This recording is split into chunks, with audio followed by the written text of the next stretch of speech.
Hashem na'aseh v'natzliach, Shiur Torah, Bruchim Habayim.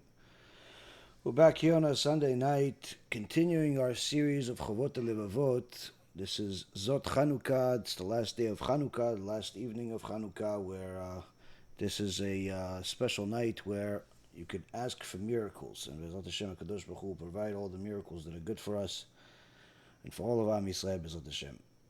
Tonight's shiur is going to be for the Refuah Shlema and Hatzlacha Rabba for Rabbi Ephraim ben Shulamit, Rabbanit Sarah bat Anat, Rabbanit Levana bat Sarah bat Levana, Vimori David ben Esriya, Imimorati Doris bat Jora, and all of Am Yisrael and all the righteous Noahis that continue to support, continue to watch, continue to grow with us, Baruch Hashem. Anyone that wants to get some of the new books that we have in the Kiruv store, we have a couple of new books in the Kiruv store, and it's also a brand new website. Go to kiruvstore.org. You get some of these new books. These books are more for yeshivot and Batei Knesset rather than the general public, especially the brown one. It's for Talmidei Chachamim. It's not an easy read, but needless to say, it's extraordinary Torah that Rabbi Ephraim has toiled over, and Baruch Hashem, we've published. BeEzrat Hashem, more stuff is going to come out in the next month or two. That's more for the general public, but of course, this is Torah and this is Torah.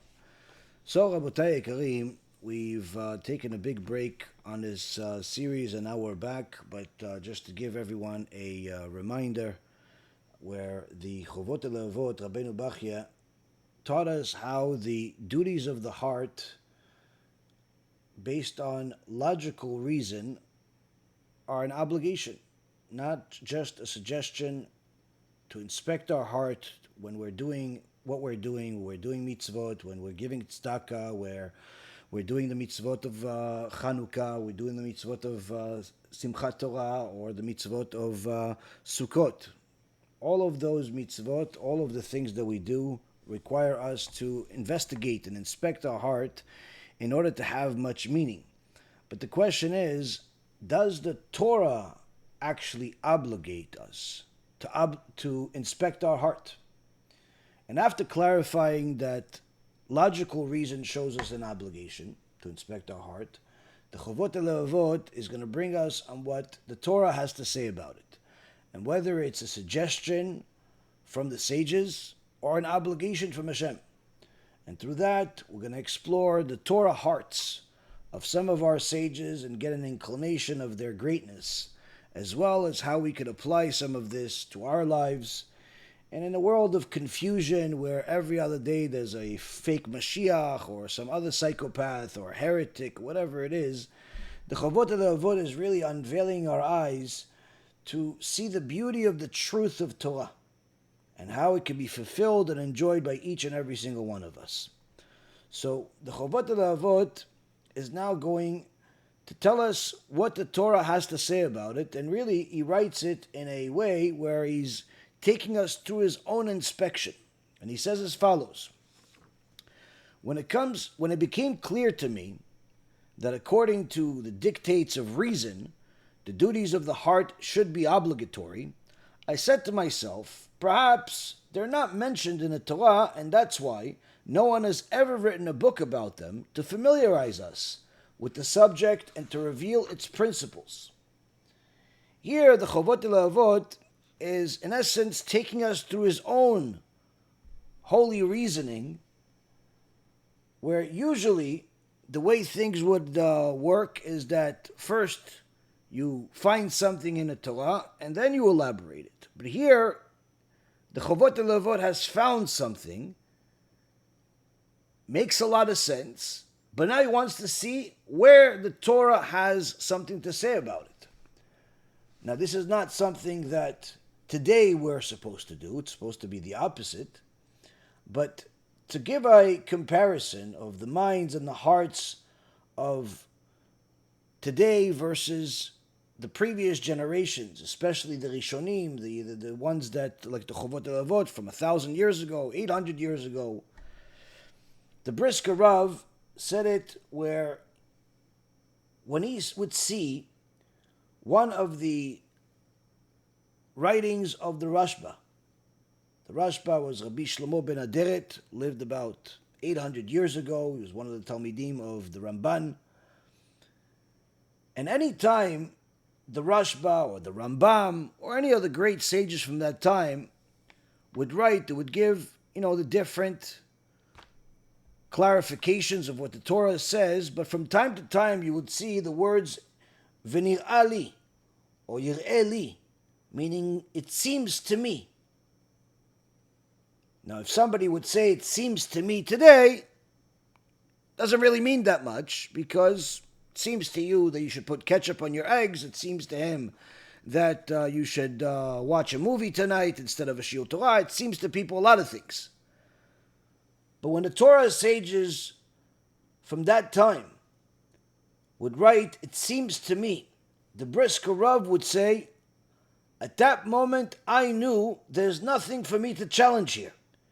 If he would bring a specific Gemara that would give an idea, I could always give another Gemara that potentially would have a conflict with it. But if he says, and it seems to me, then I know this is the entire Torah that he has evaluated and therefore concluded. And for that, I have nothing to challenge. This is what we saw in the last shiur when we talked about David HaMelech, where in the Sefer Shmuel Aleph, in chapter 24, in verse number 5 and 6, David HaMelech is in a position where he could kill Shaul HaMelech, which technically was his enemy. Shaul was trying to kill him, and Shaul brought his entire army to the desert of En Gedi and went into a cave to relieve himself, not knowing that David HaMelech was there. And David had an opportunity to kill him. But David says to Hashem that he wants his Torah to be part of him. La'asot Toratecha betoch me'ai, make the Torah come into my innards. And therefore David HaMelech didn't just go and kill Shaul, but rather he tested himself by cutting a piece of his garment, of his tzitzit, to see how his heart feels. And as soon as he cut that garment, the pasuk says, Vayach lev David. David's heart was hurt. This is Mashiach Hashem. It's not for me to kill him, even though he's trying to kill me. When the Torah sages would say things like, it seems to me, it's not the same thing as somebody today saying it seems to me. The Khatam Sofer said that he knew that every time somebody would ask him a question, the first answer that came to his mind was the right answer.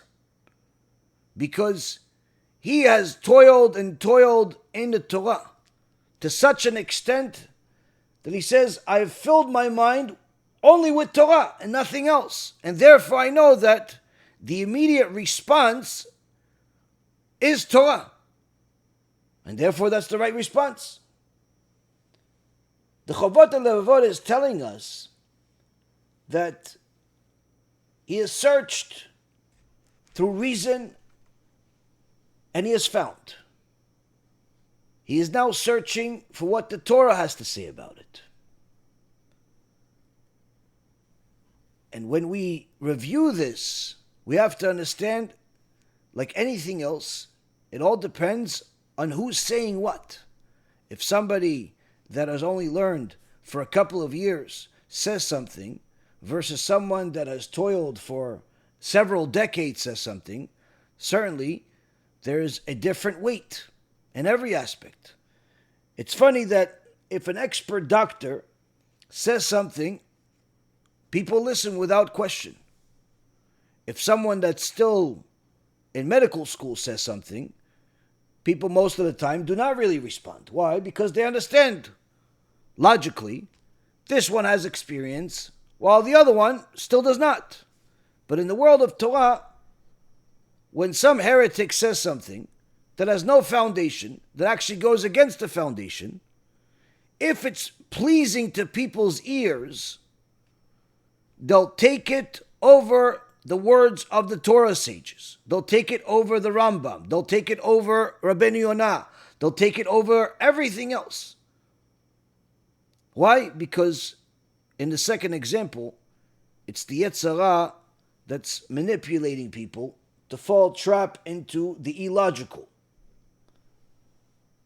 When Rav Kanievsky would give somebody a blessing, it would not only make their day, it would literally make their life. When people came to him for advice, they gave him questions and they would literally hope that he would just say just a few words and that would be more than enough for him. More than enough for them.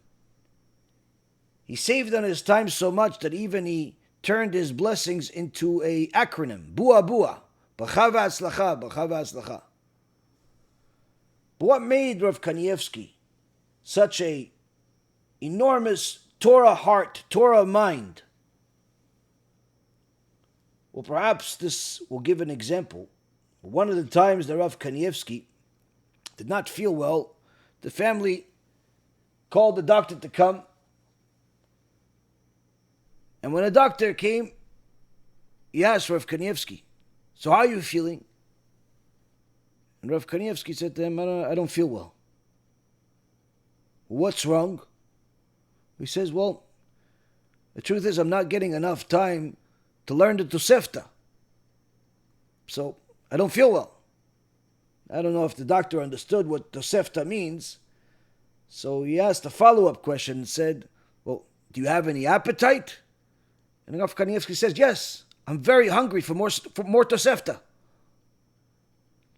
Perhaps the doctor told the family, maybe you can make him Tosefta with some milk in it. Maybe he didn't understand, perhaps, that this means one of the bodies of work of the Torah.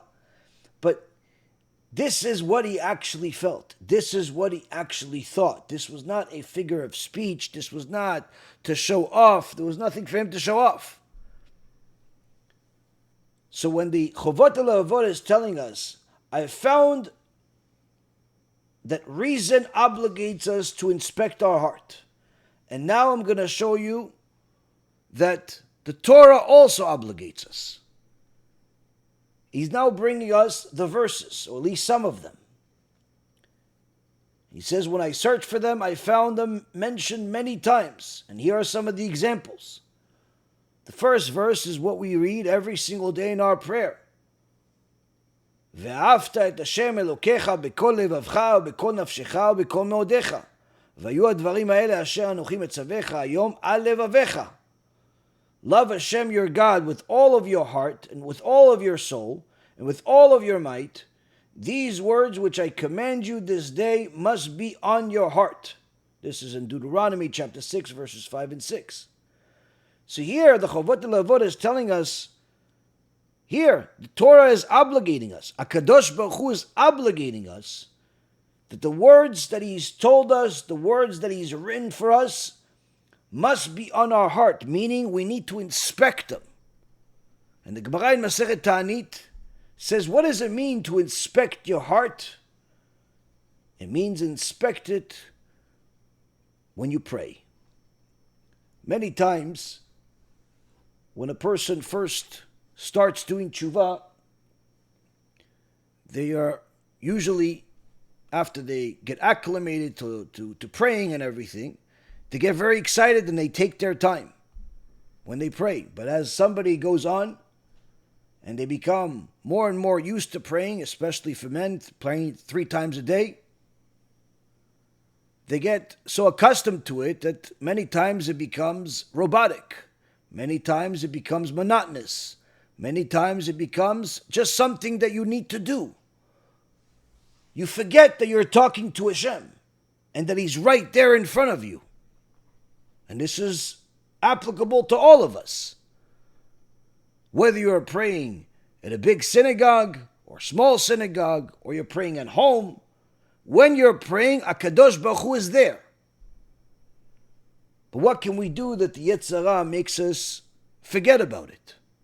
Not by ruining our memory, but rather by scattering our memory and putting other stuff there, like the bills you have to pay, the phone calls you have to return, the messages that keep ticking every 2 seconds and make a sound on your phone or computer, the different things that you need to do, the chores, the problems, all the different things go on your mind.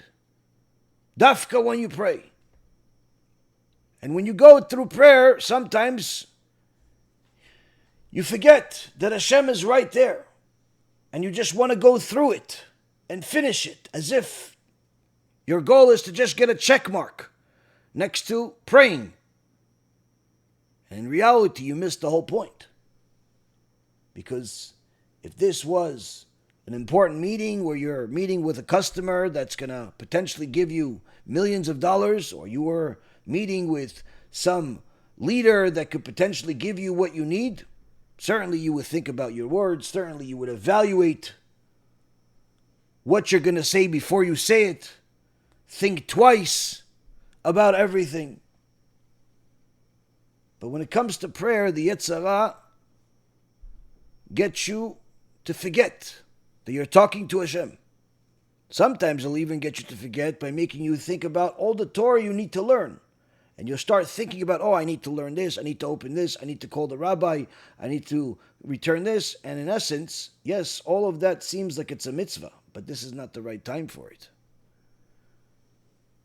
And therefore the Chovot HaLevavot is telling us to love Hashem with all of your heart, with all of your soul and all your might, means that you're commanded to have this in your heart at all times. Inspect your heart before you pray, while you pray. Think about the word you're saying when you pray. And this is not easy. Rav Baruch Shimon Salomon, Alav Shalom, was the Rabbi Ephraim's rabbi when he was young. And he studied with him in yeshiva for many years. And he says that when all of the Bachurim would pray, one of the things that everyone could never forget, could never miss, was watching the Rav pray. Because he would pray every single word, the Psukei de Zimra, every single word out loud, with excitement, to such an extent that by the time he got to Amidah, the Tfilat Shmona Esrei, he has exerted all of his strength to the point where he could barely stand. And then his Amidah would also be very long. Every day, putting his heart out in the prayer, each and every single time, 3 times a day. And this is the difference, Rabotai. It's not just like the world celebrates somebody's one-time achievement and therefore decides that they're great because they won some match, or they won some trophy, or they won some award based on a single performance. To be a tzaddik, to be an Eved Hashem, is something that gets evaluated every single day. Especially when it comes to the things that don't give you so much notoriety, don't give you so much recognition. In fact, only you and Hashem know about it, because it's in your heart. The Chovot HaLevavot then brings us another source. It says, also in Deuteronomy chapter 30, verse 20, it says, to love Hashem your God, to obey His voice, and to attach yourself to Him. A person that has read this each and every single year when they're reading their weekly parasha, if they're not delving into the words, then it just seems like, love Hashem, that's good. I love Hashem. I could put a little rubber band on my hand or some type of, medallion or something, say, I love you, Hashem, and that's enough. But really, the pasuk means a whole lot more than that. To love Hashem means that you obey His voice. To love Hashem and obey His voice means that you're cleaving yourself, you're attaching yourself to HaKadosh Baruch Hu at all times. Whether it's in the morning, before you start your day, or during your business meetings. Or it's simply when you're getting coffee, or when you're having an argument with somebody. Whether you're making a business transaction or a marriage proposal. Whether you're having children or raising children. Cleaving to HaKadosh Baruch Hu is something that gets evaluated with every single move that a person makes from beginning to end of life. And based on how much HaKadosh Baruch Hu means to you, that's how much you're going to cleave to Him. You could easily blurt out the words that you love Hashem. But if you forgot that He even exists during one of your transactions in corrupted business, then it means that your love is empty. You could say that you believe in Hashem and you love Hashem and you even donated to publicize His name. But if that's with stolen money, or if that's while you're committing immorality on a regular basis, if that's while you're violating His laws and driving on Shabbat, then your love is a lie. When a person thinks about these verses, he understands that in order for you to fulfill the love of Hashem, you must inspect your heart. Would you want Hashem to love you that way? The way you love Him? If you were the father, would you want a son like you that says, I love you and with one word, but goes against you with another? So the Chovot HaLevavot then says another verse, also in Deuteronomy chapter 11, verse 13, the Torah obligation to love Hashem your God, and to serve Him with all your heart and with all your soul. Each one of these seems repetitive, but they're not. They're completely different commandments. This is the commandment where a person is literally obligated to sacrifice everything for the sake of Hashem, whether it's business profits or different types of pleasures. The more you're considering something that violates the word of Hashem, the more lacking you have in the love of Hashem. And needless to say, if you are violating the word of Hashem, then certainly there's a lacking. And then in chapter 13, verse 5, it says, after Hashem your God should you walk, in Him should you fear. Or in Vayikra chapter 19, verse 18, it says, love your neighbor like yourself. These all seem like just statements that we've read or we've heard, but each one requires an inspection of the heart. How can you fear God? And what does that have to do with loving your neighbor like yourself? Fearing God means that you have to recognize where you stand and where He is. The greater a person thinks of themselves, the more likely they are to think that Hashem needs them. The more likely they are to go against Hashem. The more likely they are to think that Hashem owes them something. But we see that the Torah sages and giants thought the exact opposite.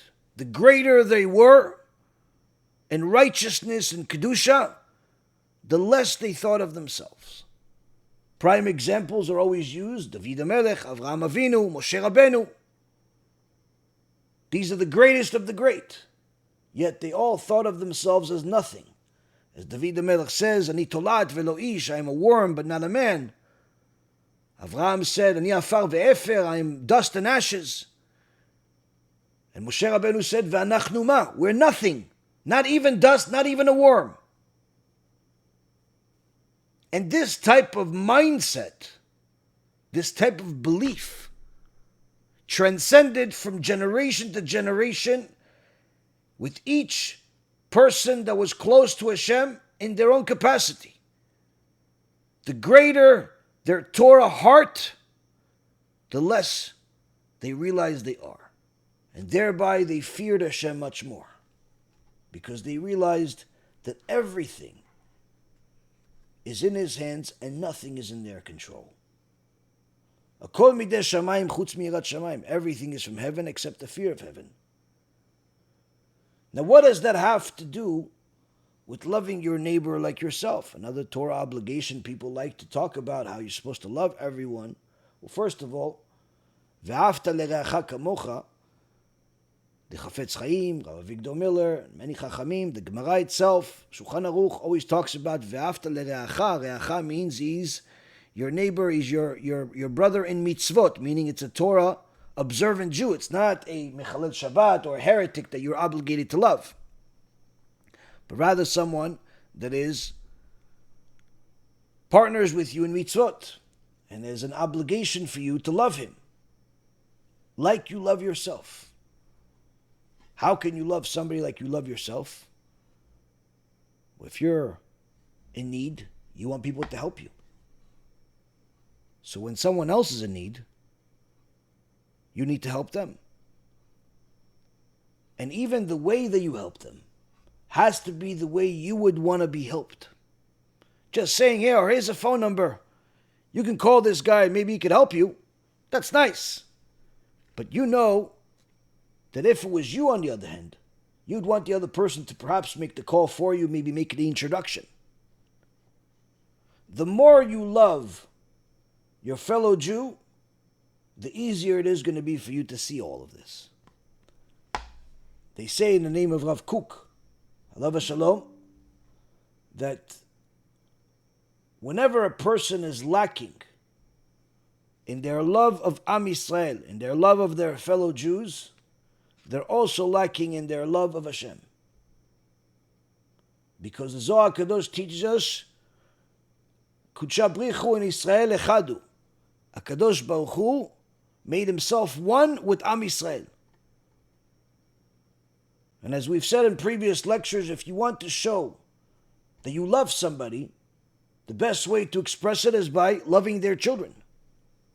You want to show that you love Hashem is by loving His kids.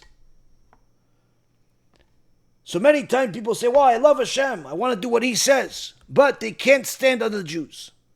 They don't want to help anybody. They don't have any patience for anyone. And they forget that sometimes, they're the ones that need help. Sometimes, they're the ones that are a problem. Sometimes, they're the ones that are annoying. But yet they still expect help. They still expect somebody to have patience with them. They still expect somebody to be there for them. When a person loves Hashem, they have to think about all of this. Because you can't say that you love Hashem, but you can't stand His children. You can't say that you love Hashem, but all you can see is the bad in His children. Certainly, there are times where you have to rebuke, but as I've told you guys in the past, there's two types of rebuke. There's the rebuke that you give to the general public, and there's rebuke that you give to specific people. These are two different things. When Moshe Rabbeinu would speak to Am Yisrael and yell at them and say that they're mitonenim, they're complainers. How dare you go against Hashem? And he'd scare them with all types of punishments that will happen to them. But then when he would speak to Hashem on their behalf, he'd say, oh, Hashem, they're only kids. They don't know what they're doing. They would have never made the golden calf had you not given them gold. In so many words, blaming Hashem for their flawed. But that's what Hashem wanted. That's what Hashem wanted. The same goes when Moshe Rabbeinu would speak to individuals. At times, the person would come with all types of problems, And Moshe Rabbeinu would listen, and Aaron HaKohen would listen, and David HaMelech would listen, and Avraham Avinu would listen, and Rav Ovadia would listen, and the Rambam would listen, and all of the great rabbis would listen patiently to whatever the issue was, and deal with them with patience, and deal with their annoyance, and deal with their lack of gratefulness, and still help them. Why? I'm obligated to. I love them. They're Hashem's children. But then there was a separating time, a different time, when someone would go against the Torah with zeal and chutzpah, like Korach ve'adato.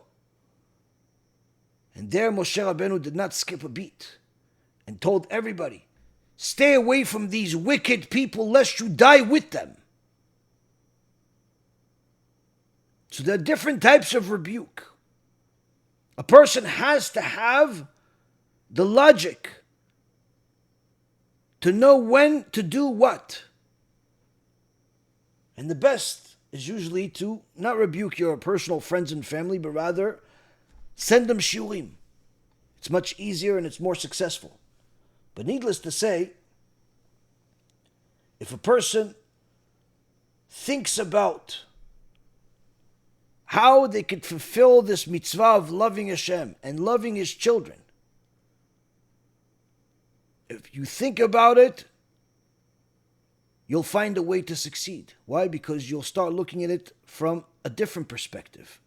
Not just what the person should do, but rather, how can I help him do it?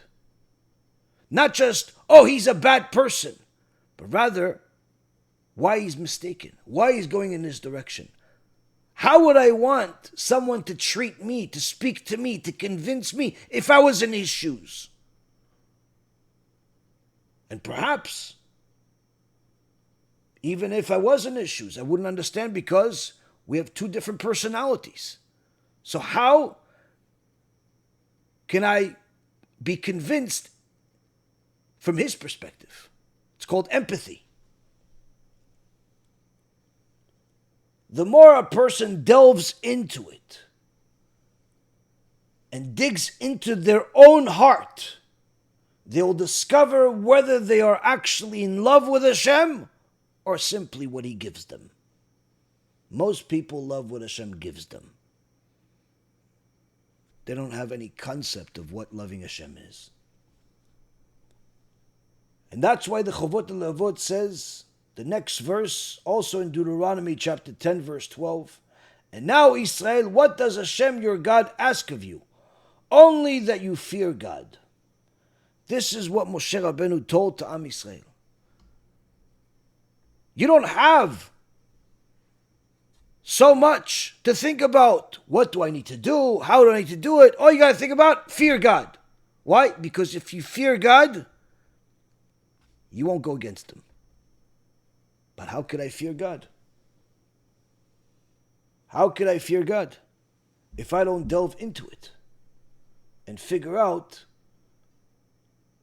how glorious He is, how much He controls, how every single one of the over 86,000 seconds or 84,000 seconds per day that we have every day, He controls, He's receptive to, He monitors, He calculates. 24 hours a day, He's there every single second. My entire life, He's been there. When I thought that I was walking alone, I didn't realize that He was carrying me. The more a person delves into where Hashem is and where they are, the easier it is to fear Him. The easier it is to follow Him. The easier it is to obey Him and ultimately to love Him. But the more a person is selfish, self-centered, and only cares about their own interest, the more removed they are from Hashem. And they'll even go to the extent of using Hashem to build themselves a stage.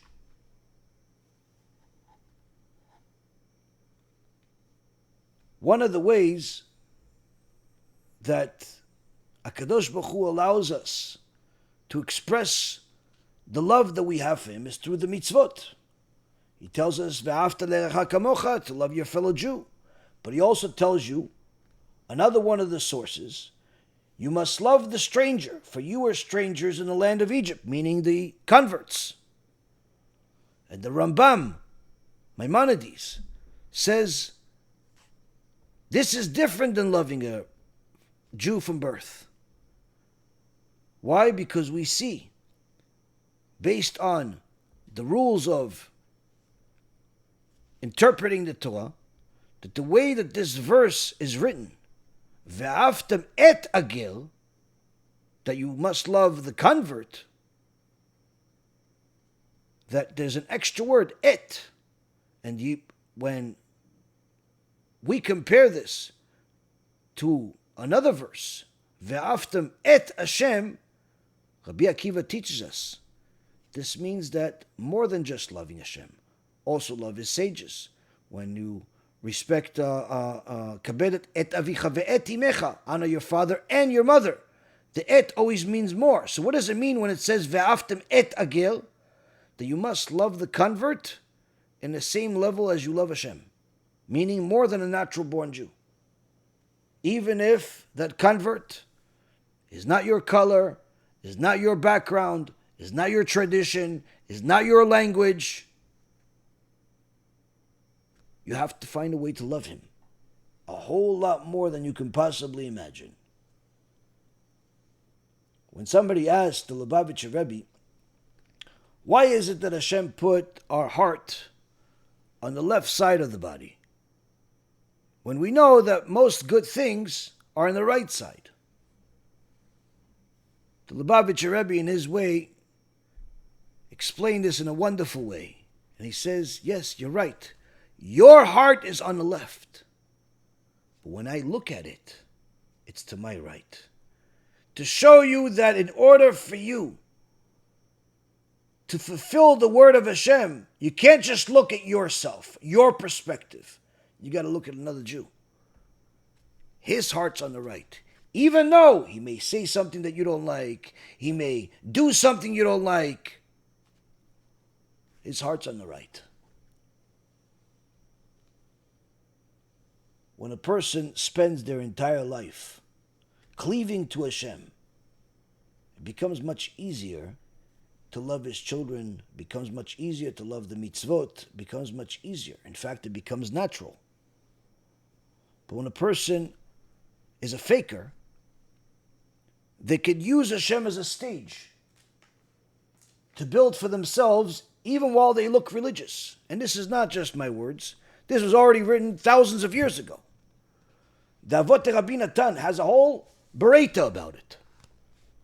Everyone knows that the Pharisees, Rabban Gamliel, these were the tzaddikim. But this bereta says there are fakers. 7 types of fakers that also call themselves Pushim. Who are they? Says there's the Parush Shechmi, the Shechemite Parush. He really circumcised himself for ulterior motives, meaning he does whatever he does because he's trying to get money out of it, because he's trying to get recognition out of it. Like the Rasha from Shechem that sold the Me'arat HaMachpelah. Then there is the Parush Nakafi, the knocking Parush. What's this knocking Parush? This is a guy that tries to portray himself as if he's a tzaddik because he walks around with dragging his feet, kicking rocks, so people will pay attention to him. Oh, look, he's so humble. He doesn't even pick up his feet. Then there is the real expert, the Parush Kizai. That's the bloodletting Parush. What does it mean, bloodletting Parush? He pretends that he's watching his eyes so much that he only looks on the floor, and he wants you to know that he's only looking on the floor. So he runs into things, so much so that he runs into the wall and blood splashes. Oh, wow, look at this tzaddik. Look, he doesn't look at anything. He wants to protect his eyes from looking at women that he runs into walls. No, he's just a liar.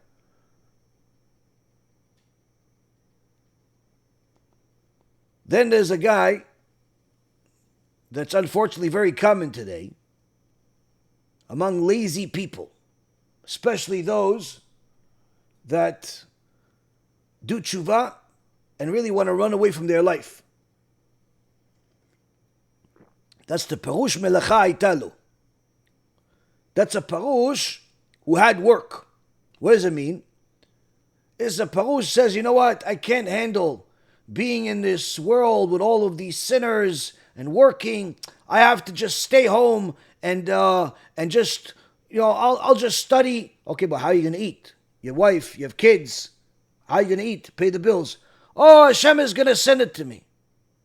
Listen, if your emunah is really that way, Chavod, go do it. But the truth is, every 2 seconds you're asking people for money. You're asking people for all types of things. So you're a faker. If your emunah is very high and you're really going to study like an avrech, sure, no problem. But in reality, all day you're on TikTok, all day you're on Twitter, all day you're playing sports, playing video games. You're not a parush, you're just lazy. But you're pretending that you don't really want to be in the social world and you don't want to be in the business world because you're such a righteous person. That's a parush melacha italu, meaning he used to have work. But now he's using the Torah to quit his job so he can pretend like he's religious.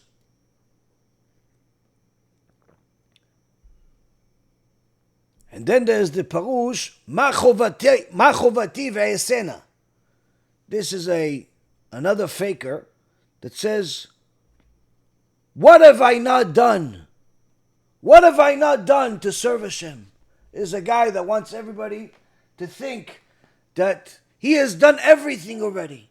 Oh, I learned everything. I've studied everything. I've given everything. I've done everything. What have I not done? Rabotai Karim, fakers is not a new thing. Fakers is not a new thing. They're as old as time. And the Chovot HaLevavot says that in order for you to not fake yourself out, to not fall into the trap of the Satan that tells you that you are more than what you really are, you have to inspect your heart and check, are you righteous or lazy? Are you righteous or selfish? Are you righteous or simply a liar? Where do you stand? When you pray to Hashem, are you talking to Him or are you thinking about your bank account? When you learn Torah, are you learning in order to show people you know better than them? Or are you learning because you want to cleave to Hashem and see the wonderful insights that He can open your mind and unveil your heart to? Why do you do what you do? This can only be done through inspecting what's really in your heart.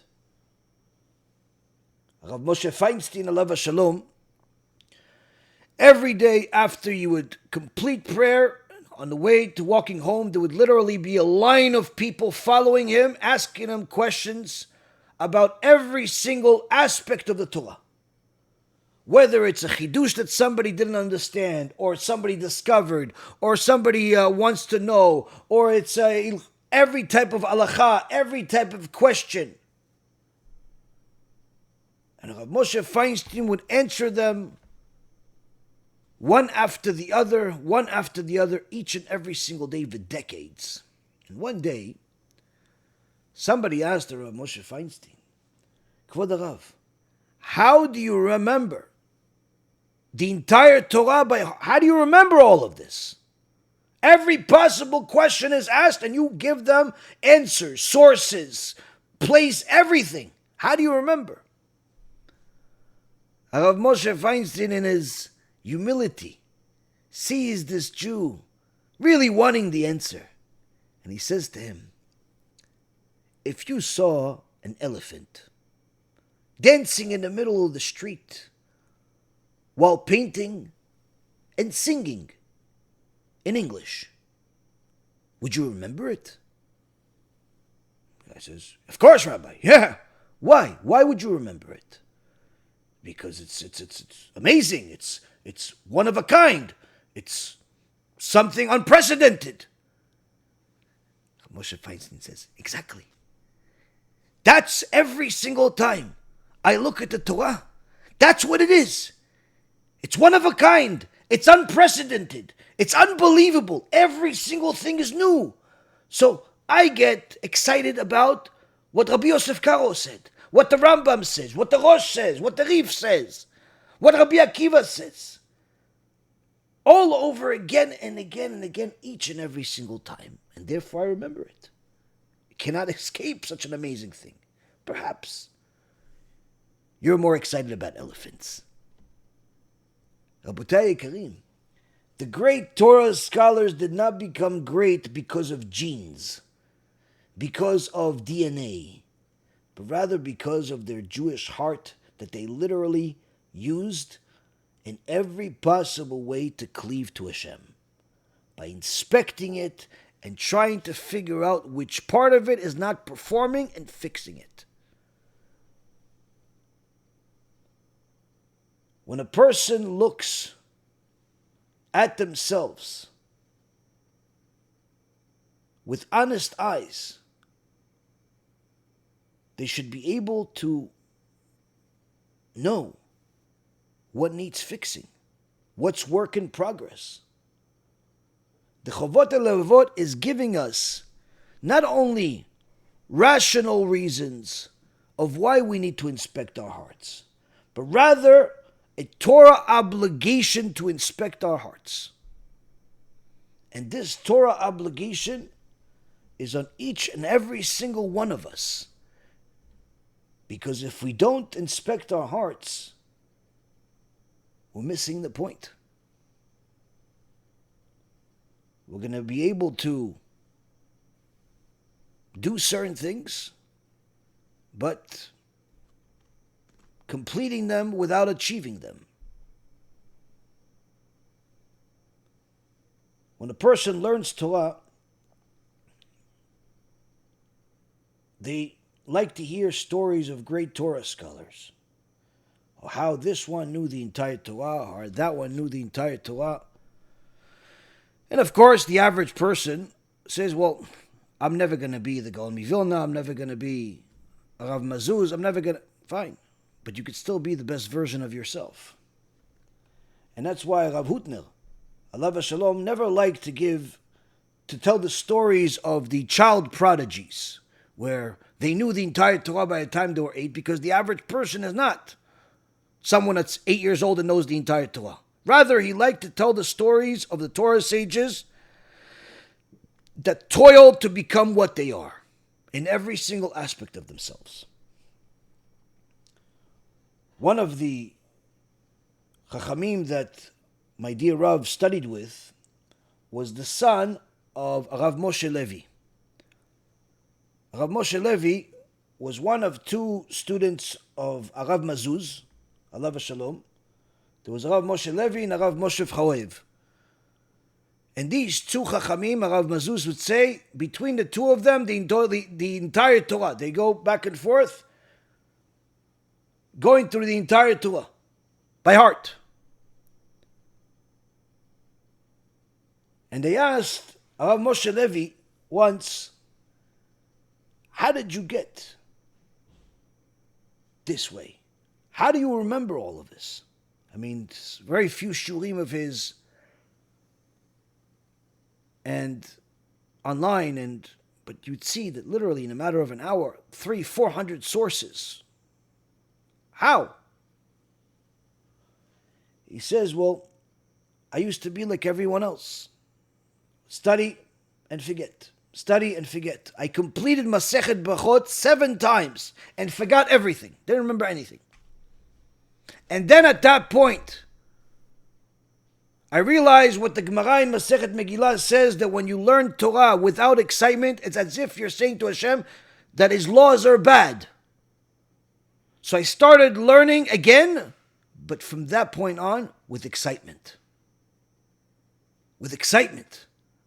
Amar Abaye, wow, Abaye, who was Abaye? Abaye was an orphan. Abaye was a tzaddik. Abaye had all the difficulties in the world, but yet he succeeded in becoming one of the greatest Torah sages. What did he say? Oh, I see him here, I see him there. And you start getting into it. And you're excited learning. And he says when you're excited in learning Torah, it sticks. It becomes part of you. It becomes part of you. It's not like anything else. Because you can learn a lot of things and remember them. But the Torah, every bit of it that becomes a part of you, helps to improve you. And there are great bits of knowledge, and there are things that you would seem that are irrelevant to the world of Torah. So when people think of Torah, perhaps they think of laws of kashrut, family purity, Shabbat, holidays. And yet, when it comes to other subjects, they go to the philosophers and destroy their minds in that world. They don't realize that everything is in the Torah. Afochba ve'afochba dekulaba. One example is people that want to learn different things and they go into the wrong places to find them when they don't realize that all of this is in the Torah. One example that I just learned from idea of is something that the scientific world really has no explanation for. If you notice, any time that you yawn, even if there's somebody that's across the room from you, if they see you yawn, they'll yawn also. In fact, even if you see somebody on a screen yawn, you'll yawn also. And really, the scientific world has no idea why you even yawn. Now, the average person thinks you yawn because you're tired, but really, it's not true. You're not always tired. Rabbi Nachman of Brisker, Alav Shalom, explains the yawn in a fantastic way. And he says, yawning is not for naught. Rather, it's a message from heaven that someone has put ayin hara on you. Someone has put ayin hara on you, and the Gemara itself says that there are countless reasons of why somebody could put some ayin hara on somebody or even on themselves. And guess what? Ayin hara is so detrimental that 99% of deaths happen because of ayin hara. And Rabbi Nachman of Breslov says, you're yawning, that's a message from heaven, that somebody has put ayin hara on you, and HaKadosh Baruch Hu is trying to save you. How? When you yawn, you breathe a lot. And it's to remind you to thank HaKadosh Baruch Hu that you have this extra breath, that you're still alive, because somebody's trying to kill you with their ayin hara. So he's sending you a big breath, and forcing you to inhale a lot, more than you typically do, in order to remind you of all of the amazing things Hashem has given you without you even realizing it. Who thinks about their kidneys until they hear a story of somebody needing one? Who thinks about their appendix until they hear about somebody that had a surgery to remove theirs? Who thinks about the necessity of having good eyes until they see somebody that's blind?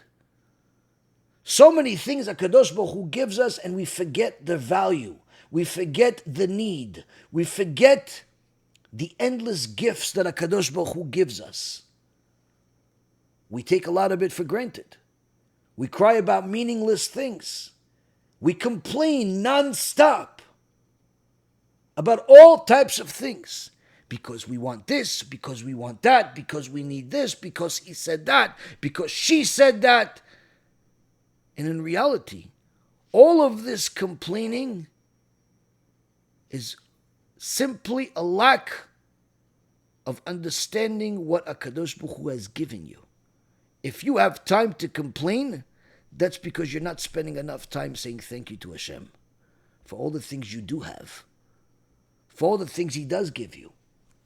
So even something as simple as a yawn is a message from heaven that's trying to save you.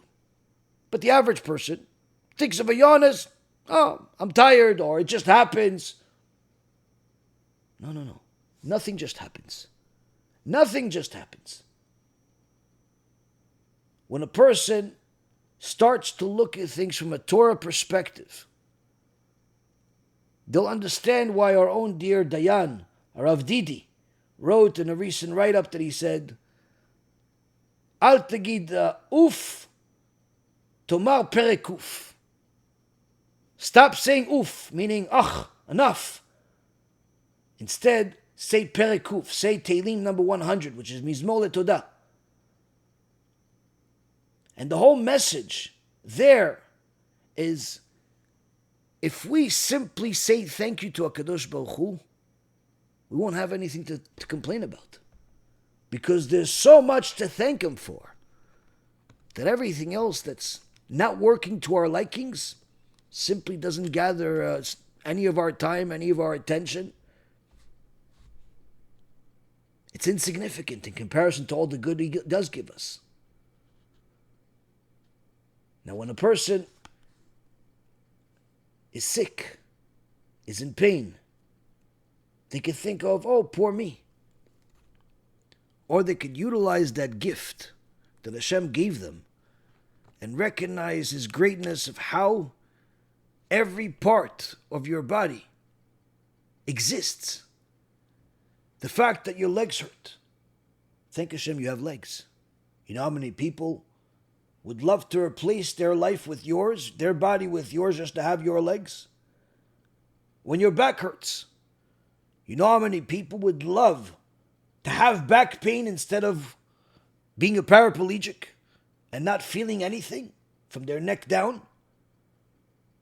When your teeth hurt, you know how many people would love to have a toothache rather than simply having nothing there?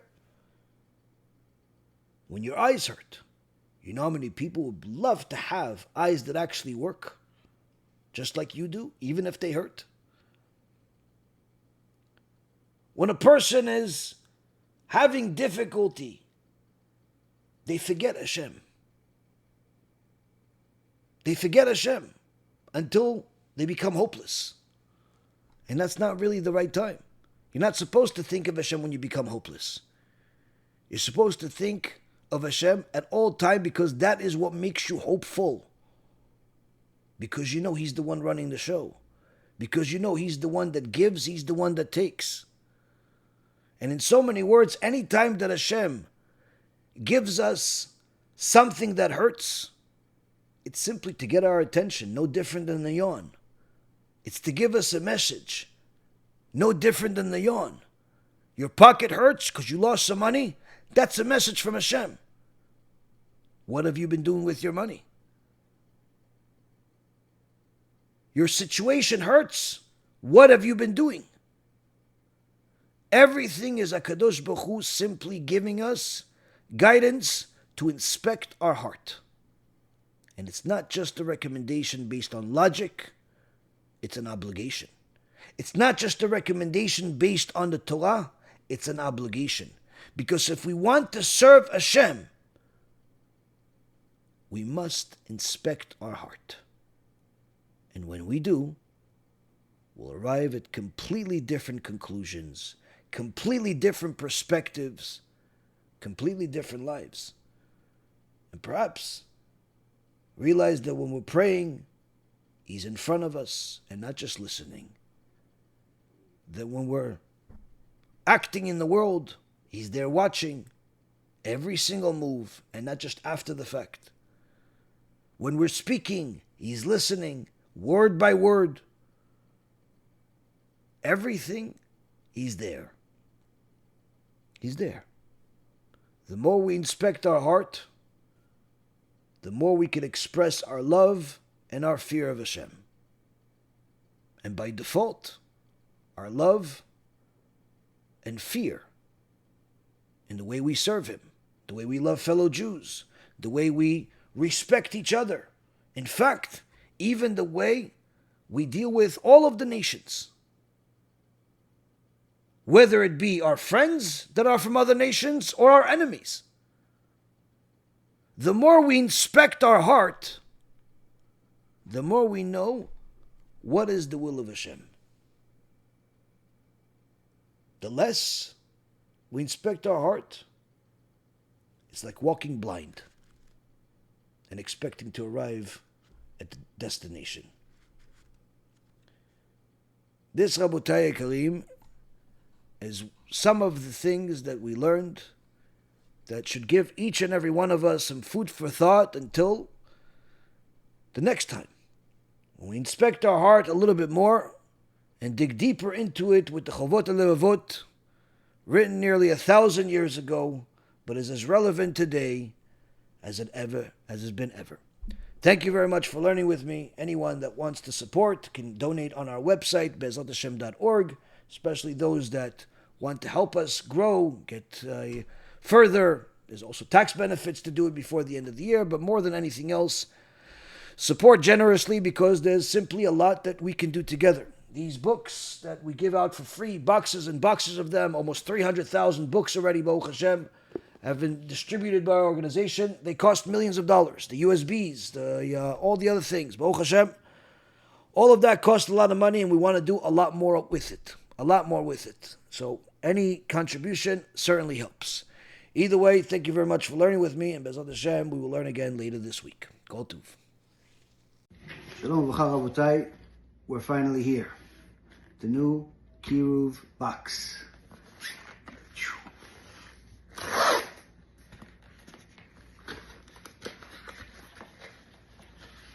Opens up, got a nice little cushion here. We got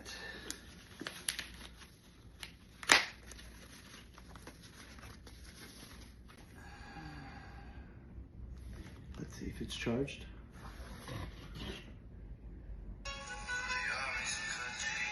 Isn't that amazing? It's the Brisker alive.